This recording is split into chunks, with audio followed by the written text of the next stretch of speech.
అరే అనంతు, ఇవాళ సుందరి స్కూల్లో గుడ్ టచ్ బ్యాడ్ టచ్ గురించి చెప్పిందిరా. అందరూ నన్ను పొగుడుతూ ఉంటే నాకు చాలా హ్యాపీ అనిపించింది. అవునా అన్నయ్య?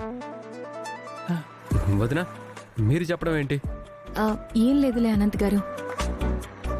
ఒకడు మిస్బిహేవ్ చేయబోతుంటే అలాంటి మనుషుల నుంచి ఆడపిల్లలు ఎలా జాగ్రత్తగా ఉండాలి అని చెప్పాను, అంతే.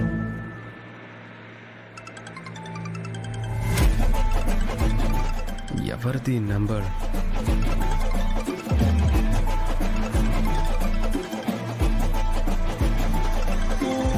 అనంతు, ఫోన్ వస్తుంది, ఫోన్ లిఫ్ట్ చేయి. సార్, నేను ఎస్ఐ మహేందర్ని మాట్లాడుతున్నాను.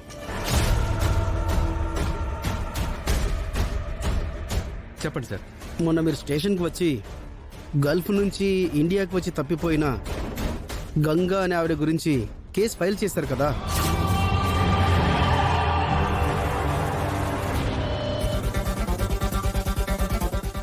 సార్, మా అమ్మ గురించి ఏమైనా తెలిసిందా సార్? మా అమ్మ దొరికిందా సార్? అదేనమ్మా, ఆ విషయమే మాట్లాడాలి. మీరు ఎక్కడ ఉన్నా అర్జెంటుగా స్టేషన్కి రండి. ఇదిగో ఇప్పుడే వస్తున్నాం సార్. అదేంటి సుందరి, స్టేషన్లో నీ నంబర్ కదా ఇచ్చింది? ఆనంద్కి ఫోన్ చేశారు ఎందుకు? అవును అనంత్ గారు, నా నంబర్ కదా ఇచ్చాను. అది అది వదినా, అంటే నువ్వు బిజినెస్ మీటింగ్స్లో వాటిలో బిజీగా ఉంటావు కదా. ఒకవేళ మళ్ళీ కాల్ ఎంగేజ్ వస్తే ఇబ్బంది అవుతుందని ఆల్టర్నేట్ నంబర్ నేనే ఇచ్చాను. అవునా?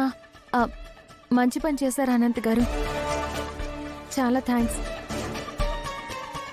ముందు అర్జెంటుగా స్టేషన్కి వెళ్దాం, పదండి. అనంతు, వెళ్దాం పదా. అత్తే వచ్చేసినట్టున్నారు. సుందరి ఇంకా హ్యాపీగా ఉంటుంది.